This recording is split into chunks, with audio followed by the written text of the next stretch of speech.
예, 반갑습니다. 모개치라고 합니다.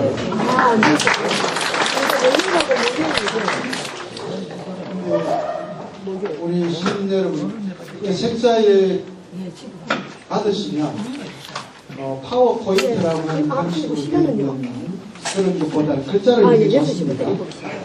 네. 아무래도 어르신들 글로 이렇게 읽으시는 게 편하실 것 같아요. 저희들도 최대한 노력을 하겠습니다.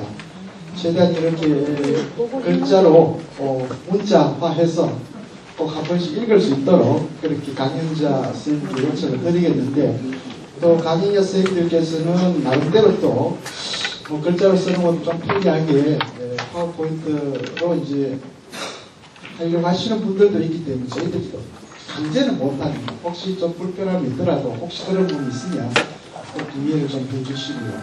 제가 1년 후 일입니다만 미리 좀 말씀을 드리겠습니다. 우리가 하반기 행사가 끝나고 나면 마지막에는 꼭 여러분, 시민 여러분들 모시고 일종의 인문학 강연을 또 하게 되는데, 매번 해왔던 것처럼 4-5번 정도 여러분들 얘기를 듣고자 합니다. 미리 한번 생각을 깊게 좀 해두시고, 그리고 여러분 생각을 한번 이 자리에서 시민들 여러분들 함께 공감할 수 있도록 그렇게 좀 해주시기 바랍니다. 미리 이렇게 생각해 두시면 좀 생각을 가다듬어서 원래 하반기에 12월 달이고 12월 초에 이루어지니까 그렇게 한번 준비를 한번 해주시고요. 그때 우리 이 플로어에 있는 전 연구원에게 신청을 해주시면 좋을 것 같습니다. 주제하고. 자, 지난 시간 저희들은 우리 김학영 교수님 모시고 한국 신화의 정체성과 일반성이라고 하는 강연을 이렇게 들어보셨는데요. 사실 지난번에 저희들이 듣고 싶었던 것은 이 한국 신화라고 하는 것이 도대체 다른 신화들과 달리 어떤 성격 내지는 특징을 갖고 있는가라고 하는 걸 듣고 싶었는데, 모르겠습니다. 여러분 지난번 들으면서 만족하셨는지 모르겠습니다만, 오늘은 그런 부분에서 조금 더 들어가서 이 한국 신화가 가지고 있는 구조, 그리고 한국 신화가 다른 지역 혹은 다른 문화와 다른 방식의 어떤 의미, 이런 것들을 한번 저희들이 찾아보려고 하는데요. 사실 저희들이 기획할 때도 어쩔 수 없이 오늘 이렇게 발표하시는 내용과 관련해서 기획을 할 수밖에 없었습니다. 한국 신화가 다른 지역의 신화와 달리 주로 건국 신화 중심으로 많이 또 이루어져 있고요. 그러다 보니까 실제 그 이외에 한국 신화와 관련된 것들이 굉장히 많은데, 특히 제주도 같은 경우는 마치 그리스 로마 신화 이야기할 때 그리스 그 지역, 지중해 연안이 신화의 보고인 것처럼, 저는 이번 이 기획을 하면서 제주도가 그렇게 우리 한국 신화의 보고인 줄 처음 알았습니다. 제주도에는 엄청난 신화들이 많더라고요. 신화가 많다라고 하는 것은 그만큼 아주 오래전, 어떻게 보면 한 신석기 시대 이후에 지금까지 많은 이 초자연적인 얘기들을 우리 선조들이 얘기를 통해서 전해왔다는 거겠죠. 그만큼 풍성한, 풍요로운 이야기들이 있다는 것은 그만큼 인간다운 삶을 살았다는 것인데, 어떻게 보면 현대를 살아가는 저희들이 굉장히 편리하게 살고 잘 사는 것처럼 느껴지지만, 그때만큼 그렇게 풍요로운 이야기가 없는 세상에 사는 건 아닌가. 그래서 아마 여러분들이 이런 자리에 와서 좀 더 풍요로운 얘기를 듣고 싶어 또 오시는 건 아닌가 하는 그런 생각을 해봅니다. 오늘 아마 우리 강연자 선생님께서 여러분들이 기대하실 만큼의 욕구를 충족시켜 드리지 않을까라고 생각을 해봅니다. 짧게 우리 강연자 선생님 소개해드리도록 하겠습니다.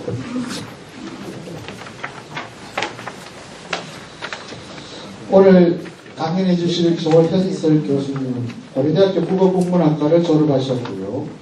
동국대학교 대학원에서 석사 및 박사학위를 취득하셨습니다. 중국 베이징 외국어대학교 교수, 미국 노트데임 대학교 학연 교수를 역임하셨고요. 현재 한국구비 문학회장, 동방문학비교연구회장, 서울대 인문대학 알타이학 연구소장을 맡고 계십니다. 그리고 서울대 국어국문학과 교수로 재직을 하고 계십니다. 저스로는 동아시아 건국 신화와 역사와 신화의 역사와 논리, 문신의 역사, 우리 신화의 수수께끼, 마고 할미 신화의 연구, 그 위에 다수가 있습니다. 조현설 교수님을 우리 강단에 모시겠습니다. 여러분 큰 격려의 박수 부탁드립니다.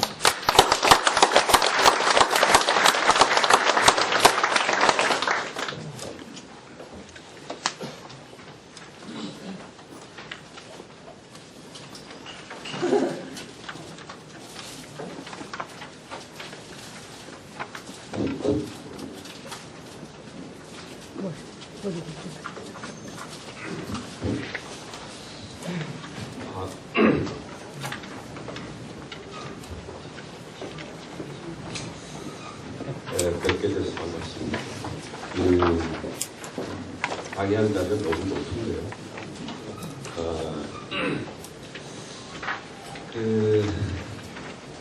제가 이 계명대 목요천학원에서 한국 신화의 구조와 의미 이런 주제의 이제 강의 연결을 받았는데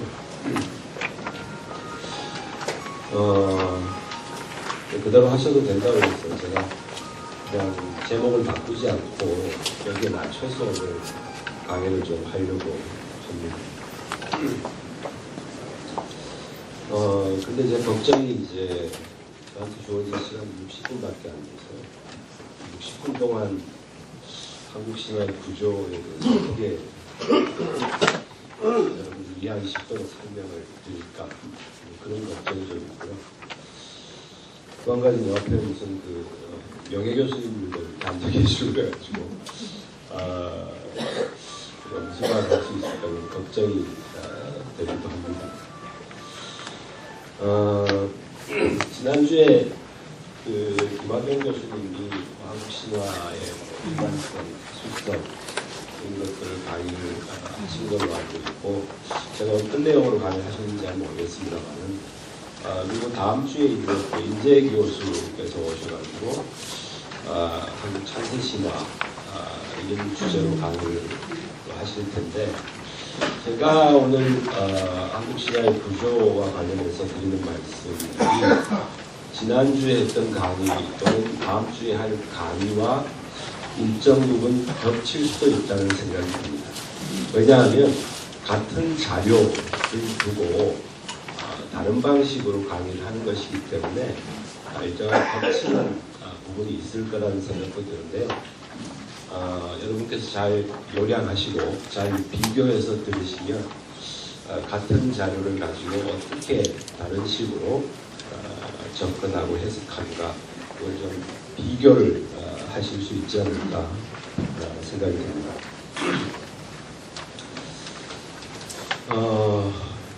한국 신화에 대해서 여러분들이 얼마나 정보를 가지고 계신지 잘 모르겠어요.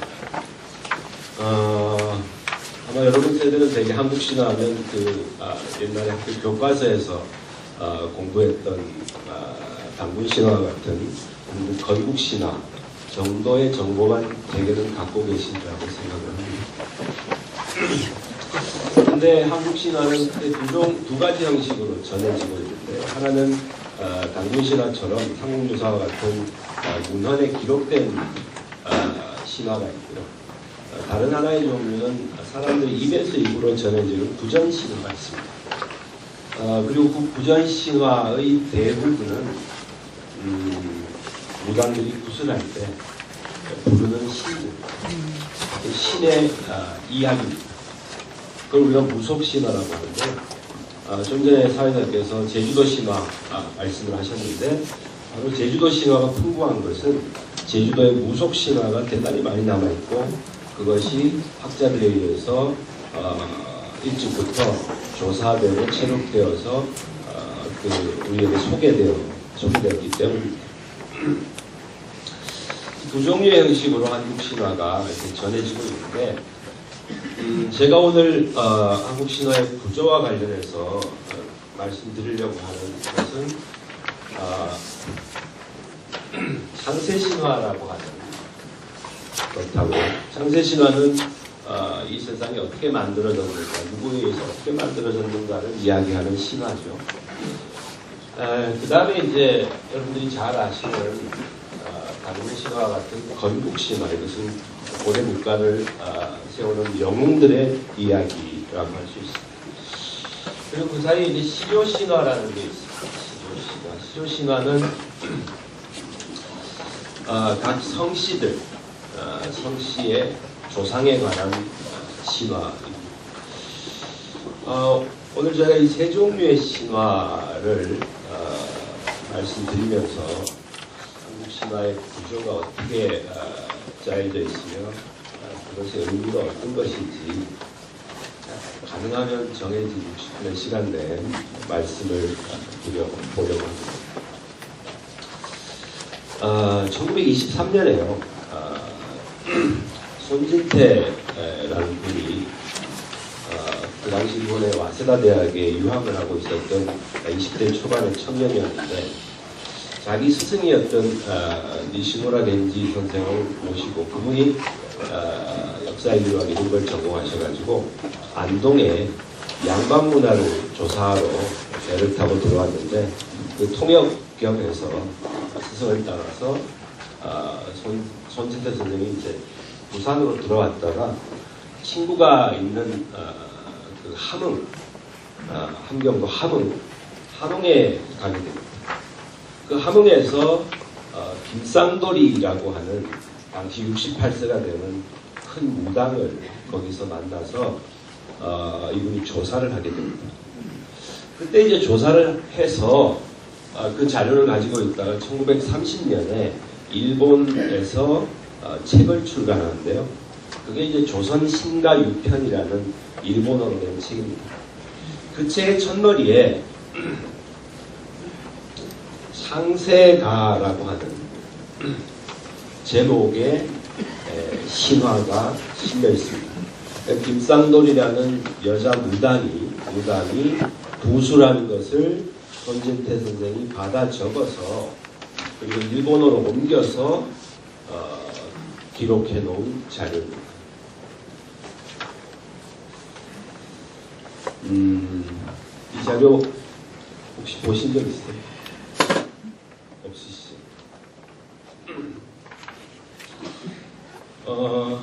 저 얘기를 다 하자면 아주 긴데요.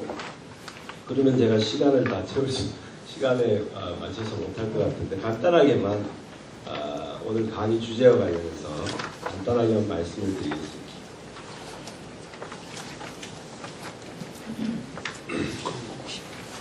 여기에 그 미륵님이라고 하는 신이 등장을 합니다. 미륵님.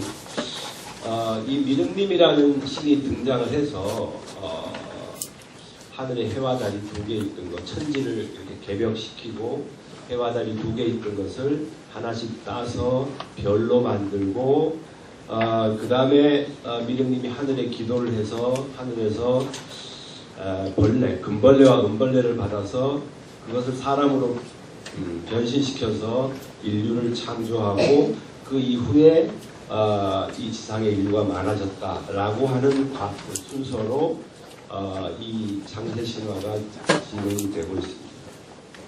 상당히 황당한 이야기죠. 황당한 이야기입니다. 그 한국의 창세가라는 창세 신화에 따르면 인간은 원래 벌레에서 왔다는 거죠. 그런데 이 창세가에 따르면 미륵이라는 신이 창세 신이 이 세계를 만들고 인간을 만들고 인간을 다스릴 그때는 이 세계가 대단히 태평한 세계, 이 세상이 태평성대였다, 유토피아였다, 이런 얘기를 창세가에서 합니다. 그런데 미륵이 세상을 창조해서 태평세를 다스리고 있는 그 상황에서 갑자기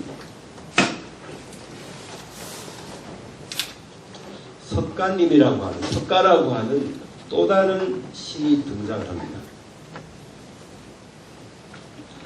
그래서 석가가 등장해서 뭐라고 시비를 거는가 하면 이제 미륵 너의 세상은 끝났다. 지금부터 나의 세상이다. 이렇게 도전을 합니다. 그러니까 미륵이 석가에게 그렇지 않다. 거부하죠. 그래서 그 다음에 둘 사이에 경쟁이 벌어집니다. 경쟁이. 뭐 이들의 경쟁이라는 것은 뭐 그리스 신화처럼 이렇게 피타지게 싸우는 그런 방식이 아니고요. 내기를 합니다. 내기. 내기의 종목이 세 가지인데요. 첫 번째는 금병과 은병에 줄을 묶어서 동해 바닷가에 떨어뜨렸다가 그 줄이 끊어지지 않게 건져 올리는 것이 첫 번째 내기 종목이고요. 두 번째는 한여름에 황해도 함흥 지역에 있는 섬천강의 강물을 얼어붙게 만드는 그런 내기가 두 번째 내기고요. 제일 중요한 것은 세 번째 내기 종목인데 이 세 번째 내기 종목은 잠을 자면서 꽃을 피우는 내기입니다. 이 세 번째 내기 종목이 중요한 것은 이런 식의 그 두 신의 내기가 한국 신화에만 있는 것이 아니고 함경도 지방 신화에만 있는 게 아니고 제주도 신화에도 있고요, 오키나와에도 있고요, 몽골에도 있고, 그 다음에 중국 내륙에 있고, 도교 견전 자료에도 있고, 베트남에도 있습니다. 좀 일반적인 어떤 보편성을 가지고 있는 내기인데 다른 나라 자료들에는 첫 번째, 두 번째 종류의 내기 종목이 등장하지 않습니다. 꽃피우기 내기만 등장해요. 따라서 이 석가와 미륵의 경쟁이라는 것은 그 꽃피우기 내기라는 어떤 신화적 동아시아 신화의 전체 맥락 속에 있는 거죠. 그래서 그 세 번째 내기 종목인 자면서 꽃피우기 내기, 이게 제일 중요하다는 것입니다. 그런데 이제 그 내기 과정에서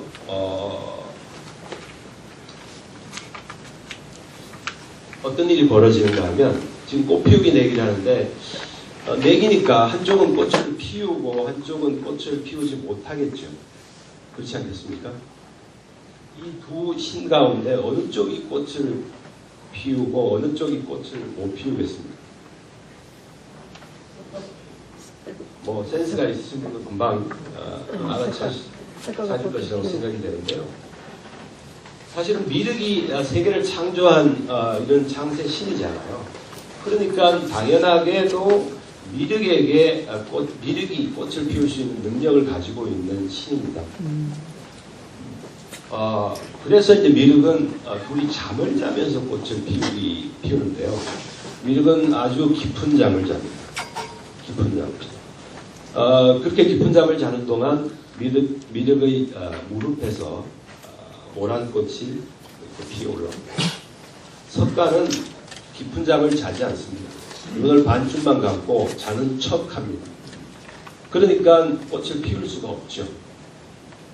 그래서 이제 방법은 미륵의 무릎에 핀 꽃을 꺾어다가 자기 무릎에 꽂고 내가 이겼다, 미륵을 깨우고 내가 이겼다고 말하자면 억지를 부리는 거죠.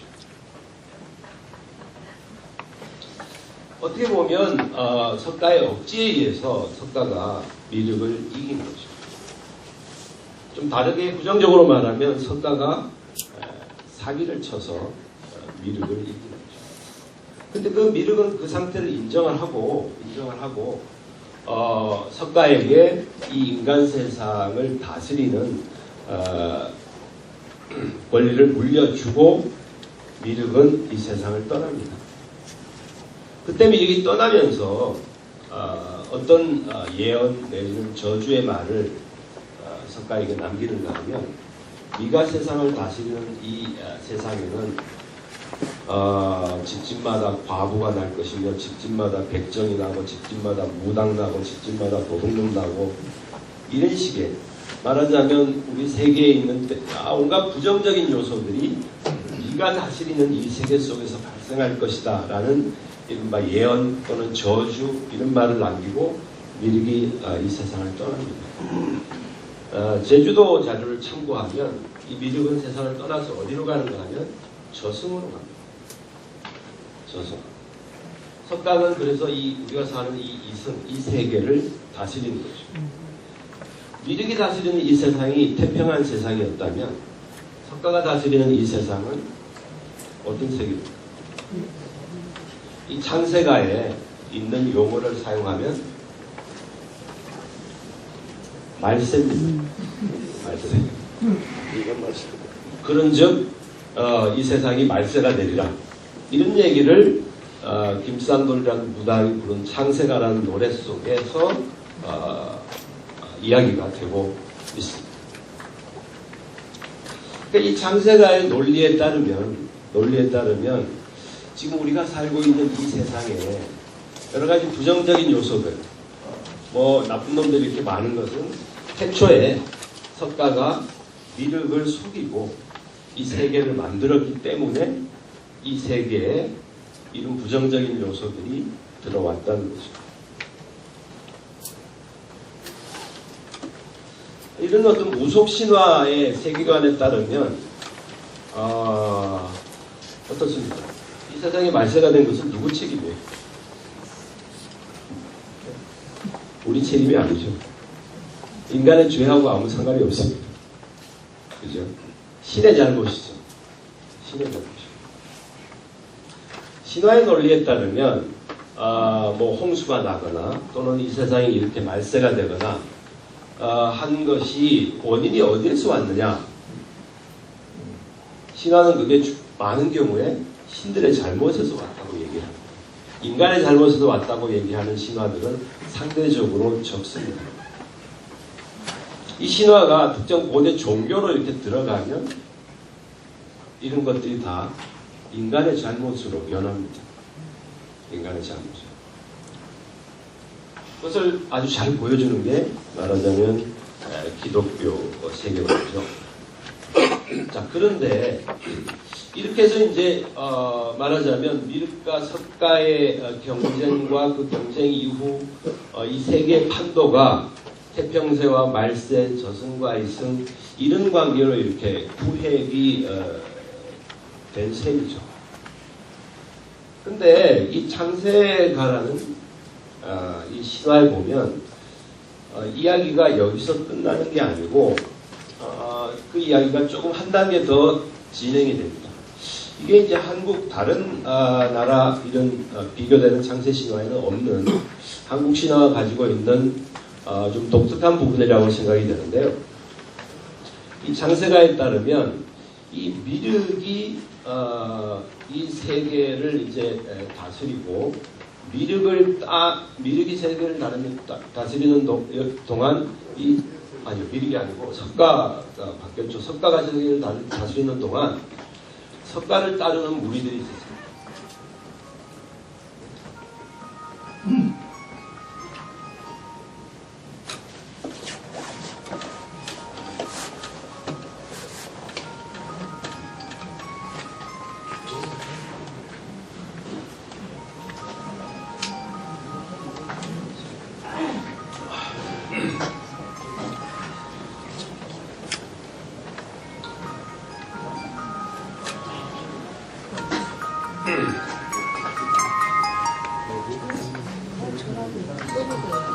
자, 다시 시작하겠습니다. 그 석가가 이 자기를 따르는 이 중들의 무리를 데리고 도망간 미륵을 쫓아갑니다.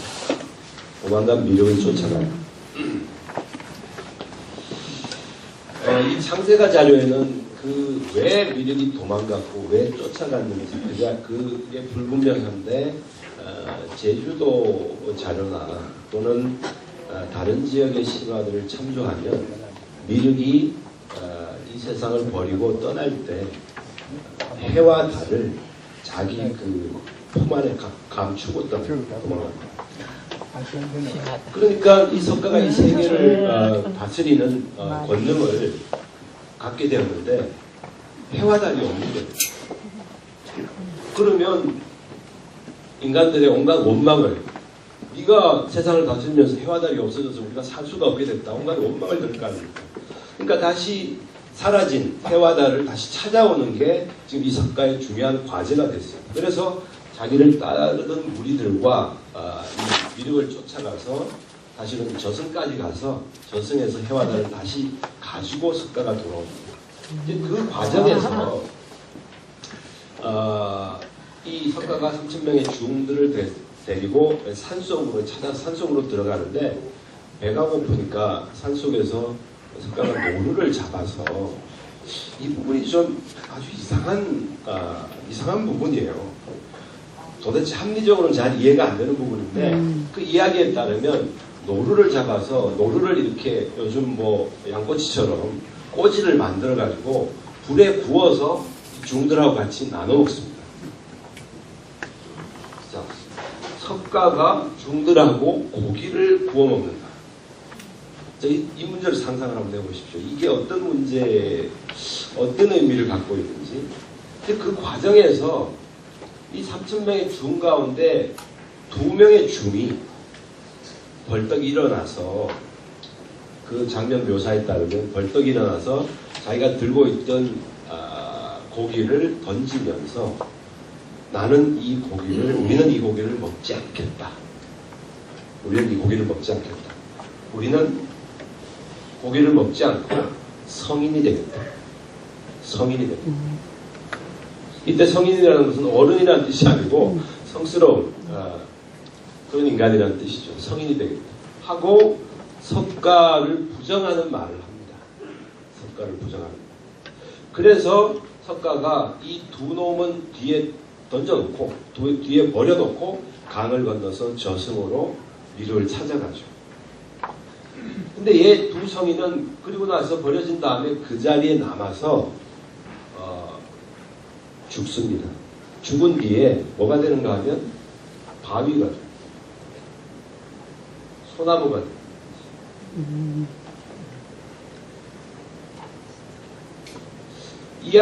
창세가 이야기가 이런 식으로 전개가 됩니다.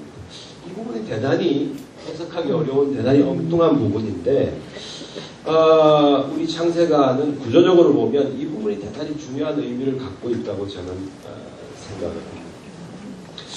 자, 이 창세 신화가 미륵과 석가가 나오는 창세 신화가 어떤 의미를 가지고 있는가?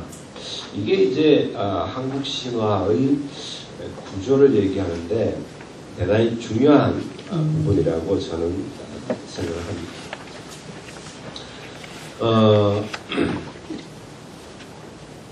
문제는 각각 이승과 저승, 태평세와 말세를 관여하는 이 미륵과 석가라는 2 창세 신이 어떤 존재인가, 둘의 관계가 어떤 관계인가 하는 것이 중요한 문제입니다.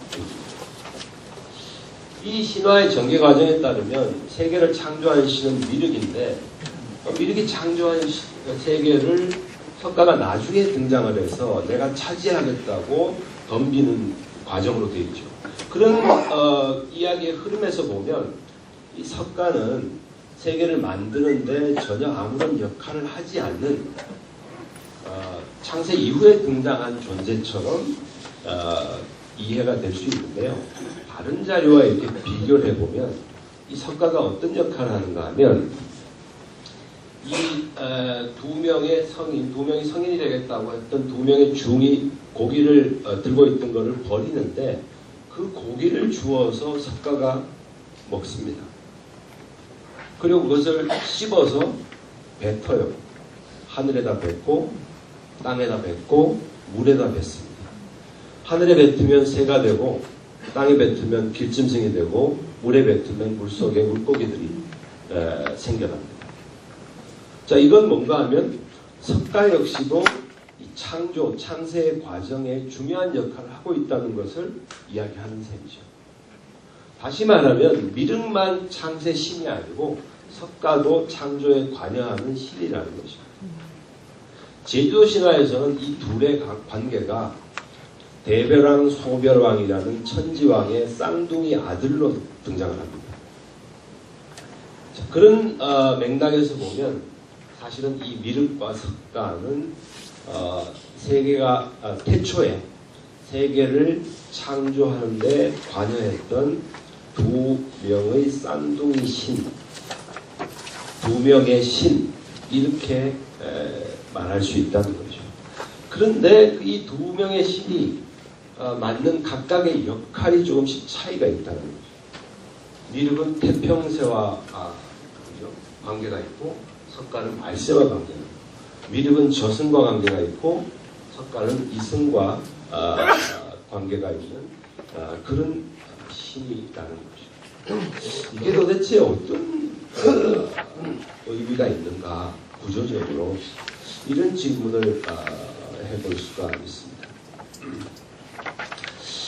시간이 많지 않기 때문에 여러분들의 이해를 좀 높이기 위해서 간단하게 이거를 그림으로 이렇게 보여드리면 이런 겁니다. 이게 뭡니까? 태극이죠.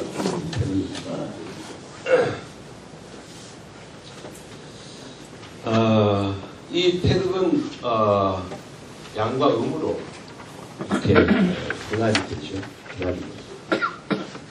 하나의 상태로 있으면 태극이고 둘로 나눠지면 음양으로 분리가 됩니다. 이게 이제 주역의 철학이 보여주는 가장 기본적인 이 동양적인 또는 동아시아적 세계관이죠.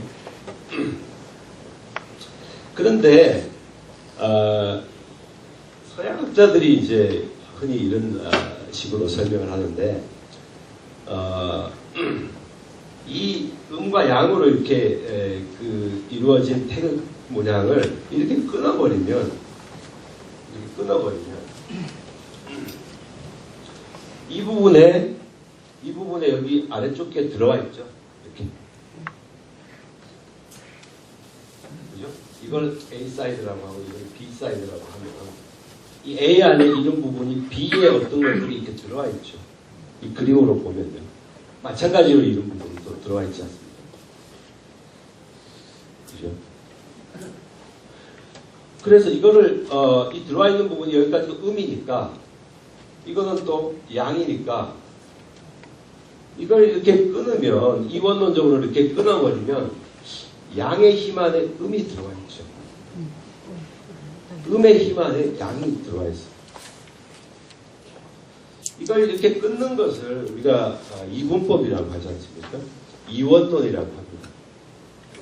근데 이원론이라는 어떤 시각에서 서로 두 개의 부분은 서로 분리되어서 서로 대립관계를 형성하죠.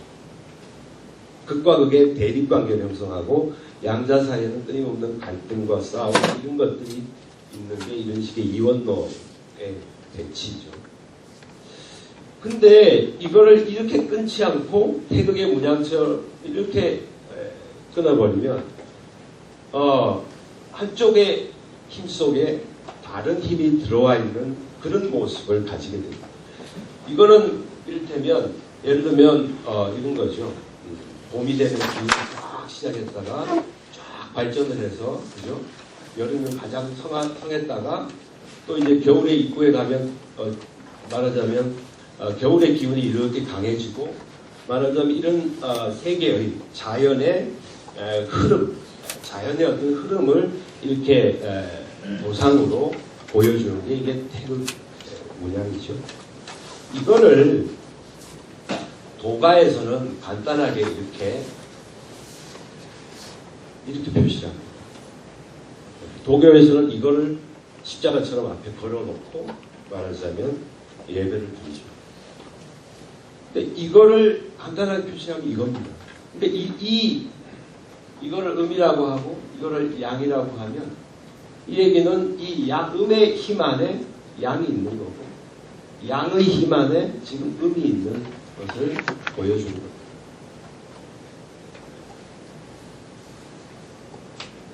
자, 아주 간단하게 말씀드리면 이런 거죠.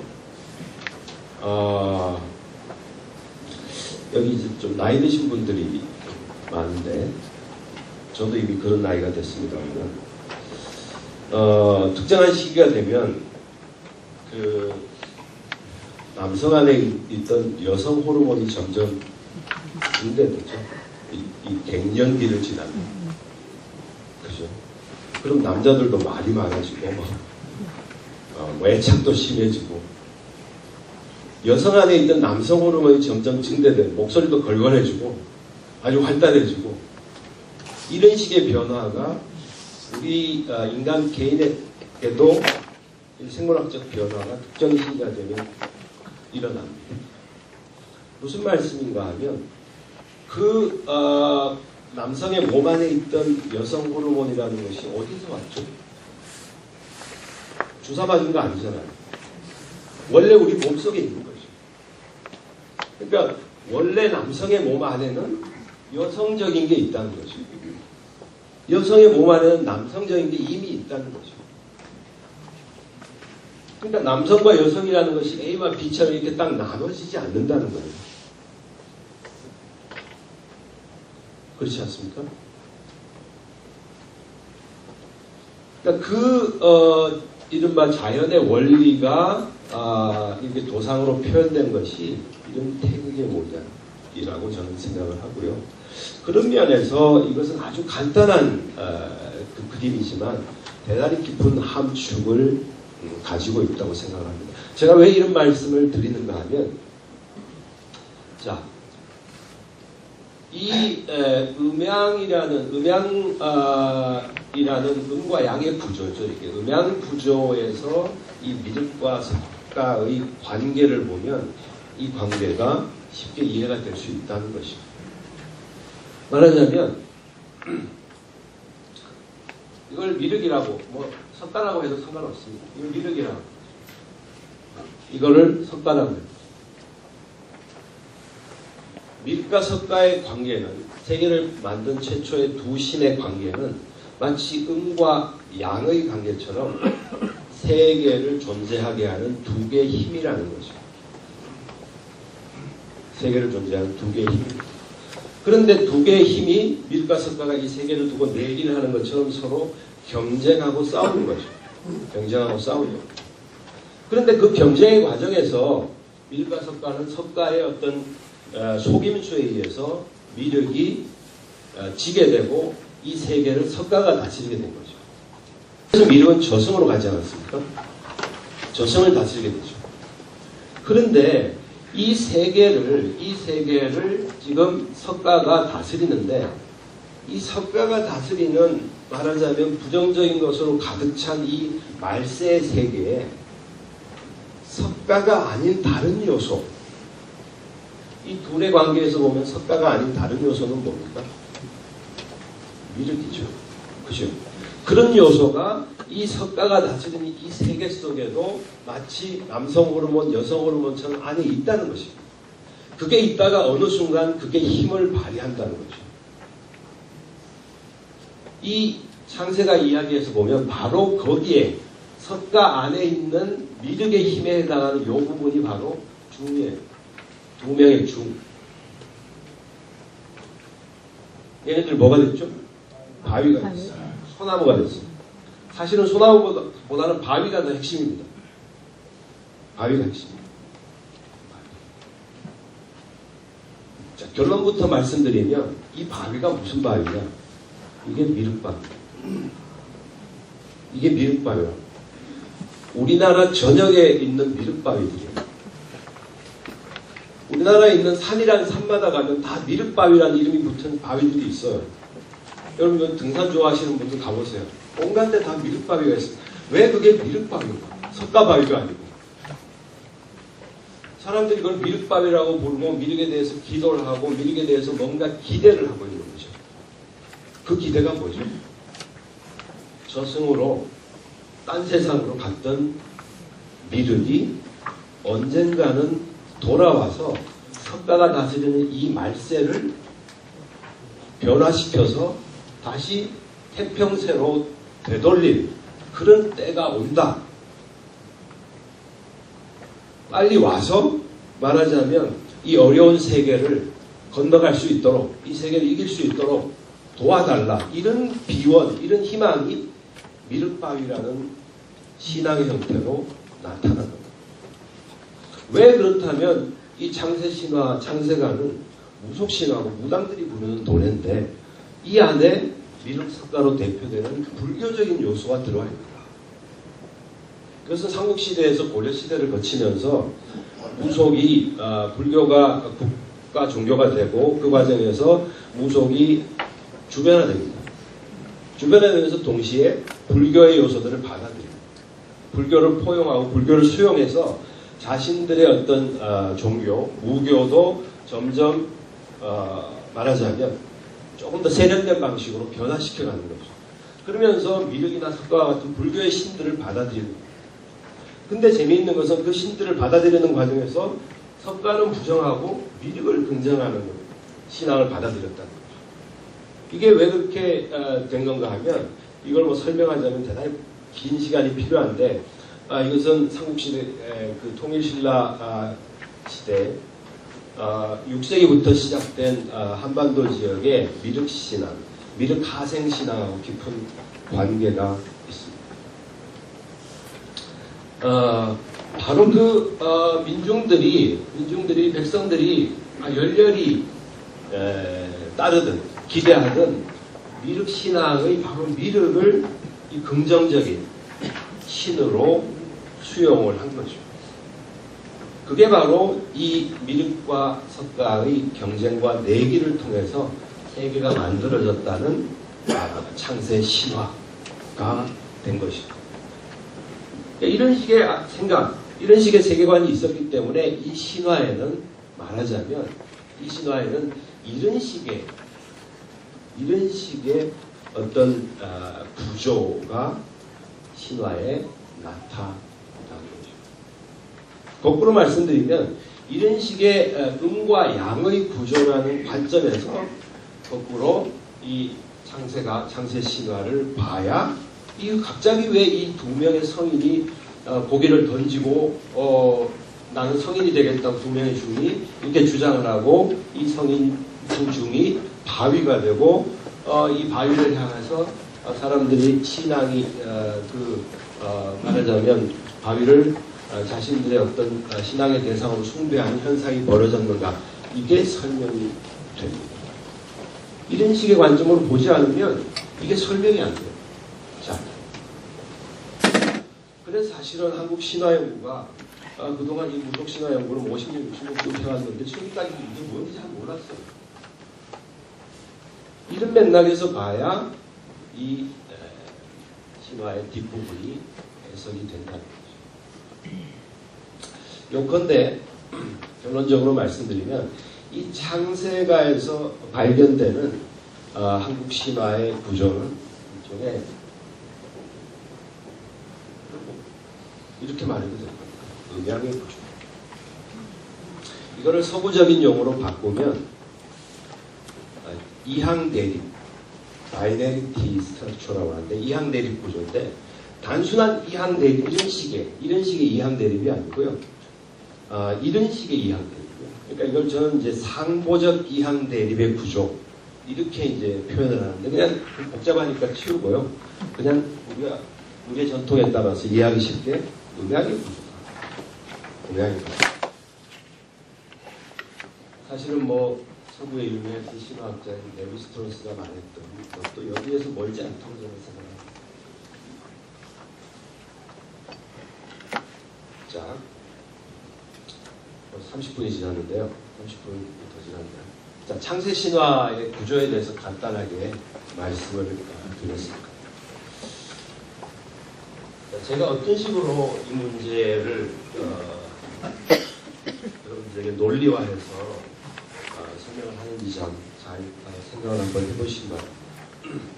다음은 시조신화하고 건국신화의 문제인데요.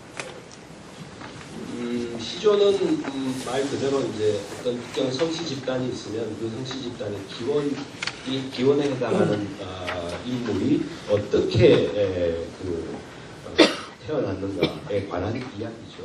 예를 들어서 신라를 기준으로 하면 신라 왕족 성씨가 박석김인데 그때 박혁거세와 김알지와 석탈해가 어떤 식으로 이 세계에 출연했는가 이걸 보여주는 거죠. 따라서 그런 신화를 우리가 시조신화라고 말할 수 있어요. 그런데 어떤 시조들은 그냥 말하자면 어느 특정 시족 집단, 박씨든 김씨든 석씨든 또는 뭐 조씨든 정씨든 어떤 특정 집단의 성씨의 기원이기를 그만두고 말하자면 그걸로 그치지 않고 나라를 세우고 국가를 세우고 고대 국가. 그러면 원래 특정 성씨의 시조 신화였던 것이 국가의 기원, 건국 신화로 변형됩니다. 그래서 건국 신화를 다른 말로 건국 시조 신화라고도 말합니다. 그래서 많은 경우에 이 시조 신화와 건국 신화를 동일시해서 똑같은 것으로 사실은 이해를 하는데요. 양자 사이에는 아주 깊은 시면, 아주 큰 차이가 있다고 생각을 합니다. 그 말씀을 구조적 관점에서 잠깐 드리겠습니다.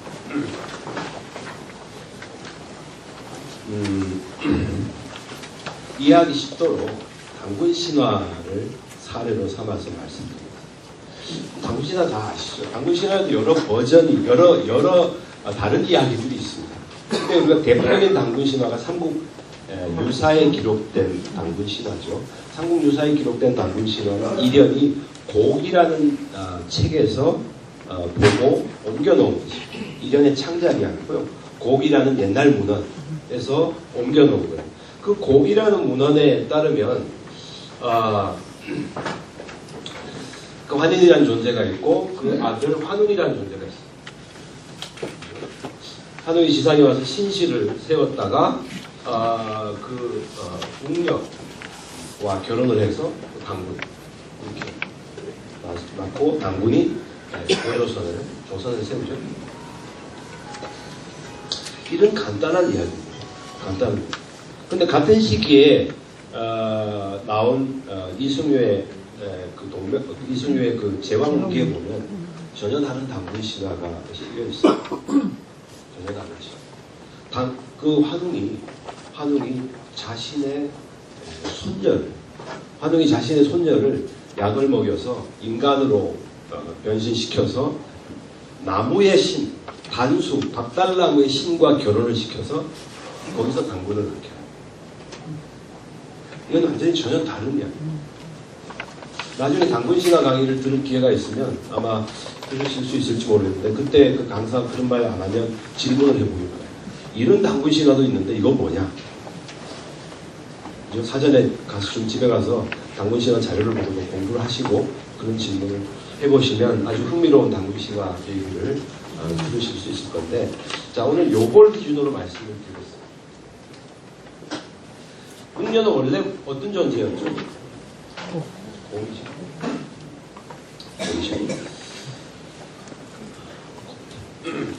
요양산에서 전해지던 전승을 기록해놓은 불교계의 자료에 따르면 환웅이 웅녀하고 결혼해서 당군을 낳은 게 아니고 환웅이 호랑이하고 백호하고 결혼을 해서 당군을 낳았다. 이런 기록도 있습니다. 그러니까 우리는 환웅은 당연히 곰하고 결혼을 해서 당군을 낳았을 거라고만 생각하는데 사실은 호랑이하고 결혼을 해서 당군을 낳았다는 이야기도 있다는 거죠. 근데 우리는 한쪽은 모르고 한쪽만 합니다. 근데 원래 곰인데 인간으로 변신을 한 다음에 이 결합을 통해서 여기서 당군이 태어나는 게 이게 당군 신화입니다. 그런데 여기 지금 곰이 등장하잖아요. 왜 곰이라는 존재가 등장을 해서 인간으로 변신한 다음에 하늘에서 내려온 존재하고 결합을 해서 반인 반신이라고 할 수 있는 이런 존재가 탄생을 해서 나라를 세웠다라고 이 자료는 이 당군 신화는 말합니다. 여기 곰이라는 존재는 도대체 어떤 존재인가? 이게 상당히 이제 당군 신화를 해석하는 일종의 그 키라고 생각이 되는데요. 사실은 이 웅녀로 변신했던 이 곰은 어떤 존재인가 하면 말하자면 이 시조 신화에서 특정 성씨 집단, 특정 시족 집단의 자신들의 조상이라고 여겨지는 동물이에요. 그러니까 이런 동물을 학자들은 토템 동물이라고 하지요.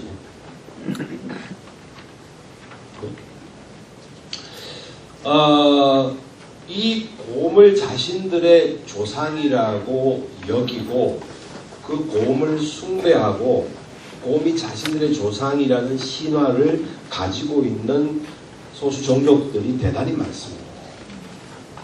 그걸 우리가 이 시베리아 일대 곰 문화 벨트라고 하는데요. 여기에 있는 어원키, 나나이, 그 다음에 골디, 한티, 또 뭐 우데게이 등등의 이 지금도 소수 집단으로 남아있는 이 소수 종족들이 대부분 다 자신들의 조상을 곰이라고 해요. 그리고 곰을 숭배해요. 곰을 동시에 사냥하고 곰을 숭배합니다. 사실은 단군 신화에 등장하는 곰도 그런 존재예요. 단군 신화에 등장하는 곰도 그런 존재. 이 설명을 드리자면 긴데요. 세종실록 12지라고 하는 문헌 자료에 보면 거기 어떤 내용이 등장하는가 하면 우지개 얘기가 나와요. 우지개. 나중에 세종실록 왕조실록 들어가서 우지개라고 찍어서 검색을 한번 해보시기 바랍니다. 자료가 쭉 나옵니다. 이 우지개라고 하는 오늘날 이 우지개는 이 실록에 나와 있는 우지개라고 한자로 표현되면서 오늘날 우데게이라고 부르는 소수종족입니다. 이 사람들은 저 그 아모르강 저 하류에 지금 소수종족 1000명도 안 남았습니다. 살고 있는 사람들인데 이 우지개를 우리 문헌 기록 속에 따져서 올라가서 찾아보면 이게 누군가 하면 말갈, 흑수말갈 이렇게 부르는 사람들이에요. 다시 말하면 한반도의 저 북부 두만강 이북 지역, 두만강 그 근처에 걸친 지역에서 주로 살고 있던 그런 소수 종족인데 이 우지개들이 고려나 조선 시대에 와서는 한양 도성에 들어와서도 살아요. 한양 도성에 들어와서. 그래서 왕조실록에 우지개라는 이름이 나옵니다. 근데 이 우데게이족, 우지개, 오늘날 우데게이족이 자신들의 조상은 곰이라고 자신들의 조상을 곰이라고 부르는 그룹도 있고요. 자신들의 조상을 범이라고 부르는 그룹도 있습니다. 저는 단군 신화에 등장하는 곰과 범이 한 굴에 살았다 라고 하는 얘기는 이들의 이런 얘기를 하고 깊은 오랜 연결을 가지고 있다고 저는 생각합니다. 그건 뭐 논리적으로 설명하려면 상당히 깊은 얘기가 필요한데요. 그 정도로만 말씀을 드리고 이 결론적으로 말씀드리면 이들 집단에 말하자면 곰은 시조였고 그 곰과 이들 집단의 관계를 얘기하는 것이 바로 시조신화라는 것입니다. 사실은 단군 신화에 등장해서 들어와 있는 이 인간으로 변신했던 이 곰의 이야기도 원래 우지개의 시조신화와 같은 그런 종류의 시조신화였을 가능성이 아주 크다는 그런데 이 단군 신화는 핵심이 뭔가 하면 단군이라는 존재의 출현이잖아요. 단군이라는 존재가 어떻게 출현했는가 하면 한웅을 통해서 출현했어요.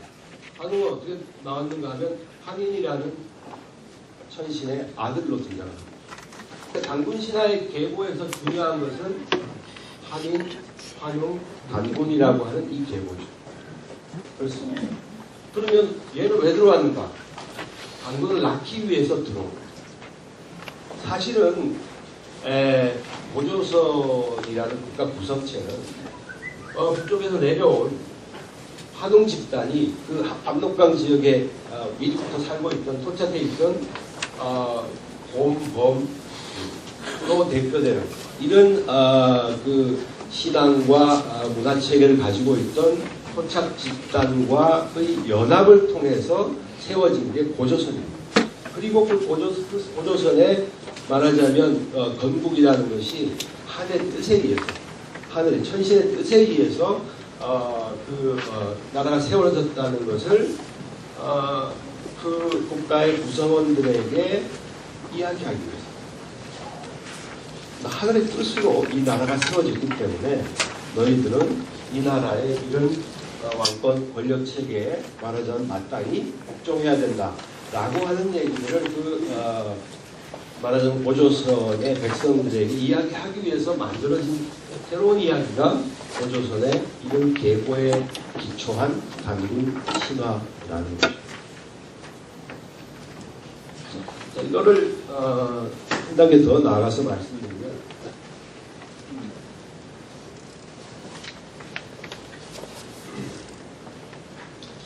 이 시조신화에서는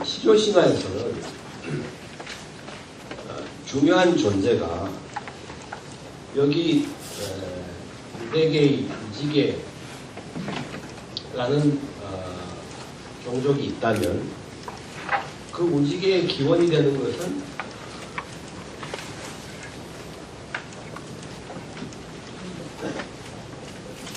이거를 시조 뭐라고 하죠?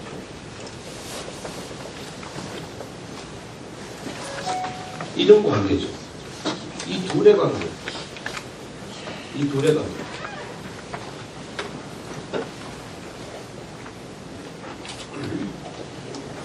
그런데 이거를 두 개를 이 시조신화하고 이게 이제 시조신화고요. 이쪽이 이제 건국신화잖아요. 이거를 비교해 보면 지금 이 시조모에 해당하는 곰이 위치가 이렇게 들어가 있죠. 여기 들어가 있습니다. 이 관계를 통해서 장군이 태어나는 것으로 되어 있죠. 이 우대계이족 시조신화는 이 둘의 관계만 있지 이 둘을 묶어서 다시 묶어서 의미를 지어주는 제3의 존재 이 없어요. 무슨 말씀인지 아시겠습니까? 그런데 이 건국신화에는 얘네들을 묶어서 여기에 의미를 지어주는 환인이라는 존재가 여기 있죠. 왜 고조선이라는 국가가 정당한 거예요? 왜 저 권력이 정당한 겁니까? 환인이 홍익인간의 뜻을 가지고 자기 아들을 세상에 보냈기 때문에 이 고조선이라는 나라가 마땅히 이 땅에 설립된 거고 환인이라는 존재 때문에 고조선의 국가적 정당성이 보증이 되는 거예요. 환인이 이게 천신이죠. 천신이라고 하죠. 그리고 어떤 신인가 하면 지고신이라고 최고의 신, 지극히 높은 신이에요. 시조신화에는 이런 존재가 없어요. 이런 존재가 시조신화에는 필요 없어요. 국가라는 것은 저런 시조신화를 가지고 있는 여러 개의 집단, 예를 들면 신라는 6부잖아요. 고구려는 5부였죠. 그러니까 서로 다른 이런 시조신화를 가지고 있는 여러 개의 집단을 통합해가지고 새롭게 하나로 만드는 이야기가 건국신화란 말이죠.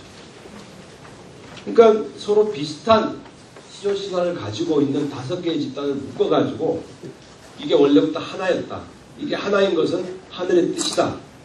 이런 식으로 말해야 설득이 되는 거죠. 그런 식으로 말하기 위해서 동원되는 것이 천신, 지고신이라는 존재고 단군신화에는 그 이름이 환인으로 나타나는 것입니다. 따라서 건국신화에는 환인, 환웅, 단곤으로 이어지는 말하자면 세 개의 존재가 반드시 필요해요. 이걸 저는 이제 세 개의 기능이라고 말하는 거예요. 세 개의 기능. 나중에 제가 강의 자료 드린 거 나중에 한번 읽어보시고요.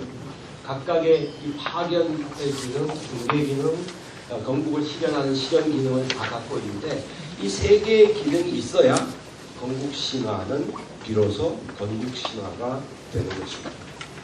따라서 건국신화는 이런 3기능 구조로 이루어졌다라고 말할 수 있습니다. 그거에 비해서 이 시조신화는 곰, 우대계이족, 호랑이, 우대계이족 이런 식으로 2개의 기능만 있으면 시조신화가 이루어집니다. 따라서 건국신화의 3기능 구조에 대해서 시조신화는 이기능 구조를 가지고 있다. 이렇게 말씀드릴 수 있습니다. 그러면 시조신화와 건국신화는 사회 형태로 어떤 차이가 있느냐? 좀 전에 말씀드렸듯이 건국신화는 고대 국가라는 것이 기반이 되어 있죠. 시조신화는 국가체계가 없어요. 국가 이전 사회 또는 국가 아닌 사회, 그런 사회를 유지하는 데 필요했던 것이 시조신화입니다. 그래서 제가 종종 그런 비유를 쓰는데, 똑같이 동물을 사냥을 해도 국가적인 체계에서 사냥을 하는 방식하고 비국가적인 체계에서 이런 시족사회에서 사냥을 하는 방식이 완전히 달라요. 여러분 고구려 고분벽화, 수렵총 같은 고분벽화에서 봤던 고구려 무사들이 말을 타고 달리면서 활을 쏘아가지고 노루나 짐승을 잡는 그 그림 기억나시죠? 머릿속에. 네. 그 아주 아름다운 그림이죠. 자, 그때 사냥감이 되는 동물은 도대체 어떤 존재예요? 그 동물은 전혀 성스러운 존재가 아닙니다. 그냥 사냥감이에요. 많이 잡혀야 돼. 많이 잡힐수록 왕의 권위가 드러나. 그리고 많이 잡은 걸 가지고 왕의 권위를 정당화하려고 하늘에 제사를 지냅니다. 이게 고구려나 다른 고대 국가들이 가지고 있었던 전렵이라고 하는, 순수라고 하는 이런 식의 국가적인 행사예요. 그리고 국가적인 제사예요. 그런데 국가가 아닌 시조신화를 갖고 있었던 이런 시족 사회에서 사냥이라는 것은 이런 식의 고대 국가의 사냥과는 전혀 다른 형태의 사냥입니다. 아무 때나 하는 사냥이 아닙니다. 아무나 할 수 있는 사냥이 아닙니다. 사냥은 항상 1년 중에 정해진 시기에만 합니다. 그 시기가 어떤 시기냐? 곰이나 호랑이나 이런 존재들이 자신의 후손이잖아요. 혈연관계가 있는 거잖아요. 자신의 후손인 자신의 종족들에게 어머니가 자신을 선물로 주는 때, 그때 1년에 한 차례만 사냥을 할 수 있습니다. 그 사냥하는 과정도 대단히 의례적으로 이루어집니다. 함부로 죽이는 게 아니고요. 함부로 죽이는 게 아니고 두 가지 방식이 있는데, 어린 곰을 데려다가 같이 형제처럼 키우다가 죽이는 방식도 있고요. 숲에 들어가서 바로 곰을 죽이는 방식도 있고, 이게 두 가지 방식으로 나눠져 있는데, 그 곰을 죽이고 하는 과정이 대단히 성스러운 의례적 절차에 의해서 이루어지고, 곰을 죽이고 곰의 가죽과 뼈와 살을 해체하는 과정도 대단히 성스럽게 이루어지고, 해체하는 과정에서 곰의 뼈는 하나도 다치지 않게 하고 살만 발라내고 곰의 뼈는 그대로 다시 모아서 제사를 지냅니다. 왜냐하면 그 뼈로부터 곰의 영혼이 다시 소생이 돼서 곰의 세계로 돌아간다는 믿음이 있었기 때문에 그렇습니다. 그러니까 이런 시조신화의 세계에서 동물, 곰은 대단히 신성하고 성스러운 존재입니다. 그런데 그게 국가 시스템으로 오면 그 동물이 성스러움이 깨지고, 성스러운 것은 동물이 아니고 성스러운 것은 왕입니다. 동물은 왕을 위해서 성스러워지는 것이죠. 그러니까 이런 관계가 이런 관계가 신화적으로 표현되어 있는 것이 시조신화와 건국신화의 관계이고요. 따라서 시조신화와 건국신화는 구조적으로도 2기능, 3기능이라는 상당한 차이를 보여준다는 거죠. 자, 제가 창세신화의 구조를 음양의 구조라고 말씀드렸죠. 그리고 건국신화와 시조신화의 구조를 지금 좀 전에 말씀을 드렸습니다. 자, 이걸 종합하겠습니다.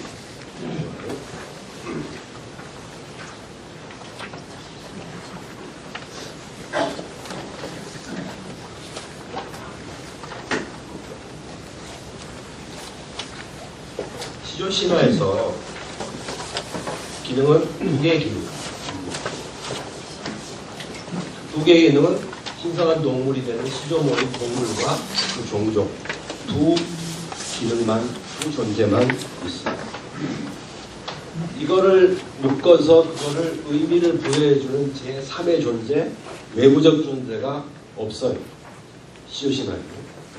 자, 이 곰과 어떤 신성한 어떤 토템 동물과 종족 사이의 이 양자 관계, 이 두 기능의 관계를 이것과 이렇게 비교해 보겠습니다. 겹쳐 보겠습니다. 겹쳐 보겠습니다. 어떤 차이가 있을까요? 어떻게 겹쳐질까요?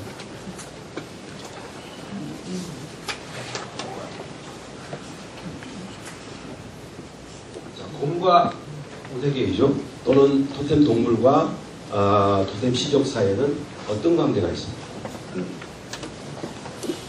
혈통 관계가 있죠. 핏줄 관계가 있어요. 그리고 서로 호혜적 관계가 있어요. 그 호혜적 관계라는 것은 서로가 서로에게 선물을 주는 관계입니다. 그 얘기는 뭔가 하면 곰이 자신의 몸을 내어놓을 때 인간들은 사냥을 할 수 있어요. 그리고 사냥을 한 다음에 인간들은 그 곰의 영혼을 위해서 뭘 합니까? 제사를 지냅니다. 자신들이 가장 아끼는 담배, 술, 뭐 이런 것들을 상에 차려놓고 제사를 지냅니다. 그러면 곰의 영혼이 그 제사상에 차려진 그런 것들을 가지고 자신의 세계, 곰의 마을로 돌아가요. 그래서 그 인간들에게서 받아온 그 선물을 자신의 마을에 있는 곰 종족들과 서로 나눠 먹습니다. 실제로 그렇다는 게 아니고 그렇게 상상한다는 거예요. 그리고 그렇게 상상하는 것을 이 우대개이족이나 이런 사람들이 이야기로 남겨놓았다는 거예요. 자, 그 관계는 어떤 관계입니까? 곰과 우대개이족, 토템 시족과 토템 동물의 관계는 서로가 서로에게 선물을 주는 관계입니다. 여러분과 여러분 이웃집 관계하고 똑같아요. 우리 집에 뭐 떡 좀 했다고 이웃집에 떡 갖다 주면 나중에 그 그릇에다가 또 뭐 김치라도 좀 퍼서 이렇게 주는 관계. 옛날에 아주 많았던 그 관계예요. 지금은 거의 사라졌지만 옛날 마을의 생활이 그렇게 이루어졌죠. 바로 그런 호혜적 관계가 여기 있는 겁니다. 자, 그 관계를 이 음양구조하고 겹쳐보면 어떻습니까? 그렇죠. 내 안에 네가 있는 구조잖아. 네 안에 내가 있는 구조. 저 관계는 이렇게 구조적으로 이렇게 겹쳐져요. 구조적으로 겹쳐집니다. 그러나 중요한 차이가 있습니다. 그 차이는 뭔가 하면 이 관계는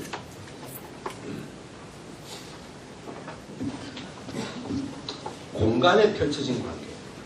그러니까 저런 소수 종족들 사이에 우대개이족이 사는 마을하고 곰이 사는 마을이 공간적으로 분리가 되어 있어요. 말하자면 곰은 숲의 사람들, 우대개이족은 숲 밖의 사람들. 이런 식으로 공간이 이렇게 분리되어 있어요. 분리된 공간이 마치 옆에 있는 이웃 마을하고 서로 선물을 주고받고 물건을 서로 교환하듯이 그런 관계가 있는 겁니다. 그런데 이게 무속신화, 창세신화의 음양구조 속에 펼쳐져 있는 이 관계에서 보면은 이게 공간만이 아니고 여기에 시간이 들어가 있습니다. 어떤 시간입니까? 떠났던 미륵이 돌아오는 시간. 그죠? 미륵은 앞으로 올 존재예요. 미래에 올 존재잖아요. 과거에 떠났고 현재는 석가의 시간이에요. 그렇죠? 똑같은 세계를 바라보는 사유인데 이 무속신화의 사유는 이 시조신화와 이 무속신화의 사이에는 시간과 공간 개념이라는 차이가 있습니다. 사실은 이 우대개이족 시조신화라는 것도 사실은 기본이 샤머니즘이에요. 샤머니즘. 이 창세신화, 창세가도 기본 같은 샤머니즘이에요. 근데 같은 샤머니즘인데 왜 여기에는 이 시간 개념이 여기 들어갔을까? 이거는 미륵이나 석가로 대표되듯이 불교적인 세계관의 영향입니다. 불교의 윤회관이라는 것은 시간 문제죠. 시간 문제. 그래서 같은 무속의 신화인데 이 시조신화와 오늘날 이 창세신화 사이에는 옳은 차이가 있습니다. 그러나 기본적으로 세계를 바라보는 관점, 그 다음에 이 구조는 동일하다. 이거 역시도 두 개의 기능이지만 두 개의 기능을 다른 말로 하면 음양이라는 구조로 이루어졌다 이렇게 말할 수 있다는 거죠. 그런데 이런 음양의 구조 또는 뭐 이기능 구조 이거를 깨버리는 거, 이거를 단절시켜버리는 게 건국신화에서 보이는 세계 기능 구조라는 거라고 저는 생각합니다. 그것의 핵심은 이 지상에 있는 권력의 근거로서 제기되는 하늘, 지고신, 천신의 균. 이런 게 들어오면서 말하자면 이들 사이에 이른바 호의적 관계, 서로가 서로에게 선물이라는 관계, 이런 관계가 구조적으로 깨어집니다.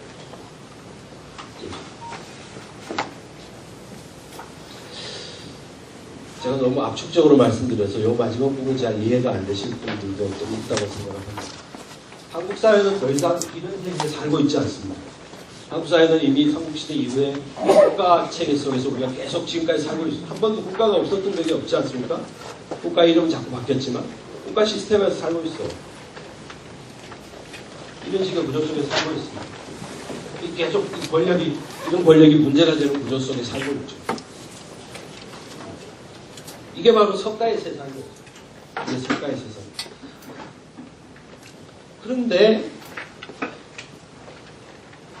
이 국가 시스템의 한쪽 사이드에서 무속이라는 종교가 있고 그 종교에서 구슬할 때 지금도 맨날 이런 이야기를 한다고. 이런 얘기를 해요. 무당이 자기가 하는 말이 무슨 말인지도 모르면서 중얼중얼 직접 물어보면 무슨 뜻인지 몰라요. 그냥 위에서 배워서 그냥 하는 거예요. 그러다 그걸 따지고 보면 이런 게 있어요. 이런 국가 체계에 대해서, 국가 체계 속에서 이 국가 이전에 또는 국가 아닌 사회의 세계관이라고 할 수 있는 이것들을 반복적으로 무속신화가 되새기는 것은 어떤 의미가 있는가? 이게 제가 오늘 여러분들에게 던지고 싶은 질문이에요. 이게 어떤 의미가 있습니까? 다음 시간에 아마 뭐 바리공주, 바리대기, 바리공주 얘기를 할지 모르는데 바리도 이런 존재예요. 여기가 바리공주의 자리예요. 미륵이 있는 자리가 바리공주 자리. 바리가 자신의 목숨을 아버지를 위해서 내놓고 저승에 가서 저승의 무속 신이 되죠. 저승 신이 돼요. 여기가 바리가 있는 자리예요. 바리가 있는 자리. 이게 저승의 자리. 여기 무슨 자리냐? 아버지가 있는 자리. 아버지, 병든 아버지가 있는 자리. 병든 국가가 있는 자리. 이 병든 국가, 병든 아버지를 살릴 수 있는 유일한 힘은 아버지가 버렸던 발이라는 거죠. 이 발이가 이리 나와서 아버지를 살리고 다시 이리 가요. 이게 대단히 상징적인 의미를 갖고 있다는 거예요. 음과 양의 관계, 밀과 석가의 관계도 마찬가지예요. 석가가 다스리는 세계는 병들어 있어요. 이 병을 고치는 유일한 방법은 미륵이 다시 오는 거예요. 미륵이 다시 오는 거예요. 그러니까 이런 말하자면 음양론이라는 구조화된 논리, 이게 한국 창세 신화에 있고 그 창세 신화는 멀리 비국가적 사회의 이 시조 신화와 맥을 같이 하고 있다. 그것이 말하자면 한국 신화의 구조이고 이 구조가 여전히 오늘날 동시대에도 가질 수 있는 의미가 있다면 다른 이런 구조 자체가 환기하는 이 국가 시스템 또는 석가가 다스리는 병든 사회 시스템에 대해서 이거를 개선하고 고칠 수 있는 상상력 그런 아이디어가 저 바깥에 이 시조신화의 세계 또는 이런 샤머니즘 무속신화의 세계 속에 있다는 것을 환기시켜주는 것, 이게 신화의 구조가 가지고 있는 동시대적인 의미가 아닐까 저는 이렇게 생각합니다. 일단 강의는 여기까지 하도록 하겠습니다. 감사합니다.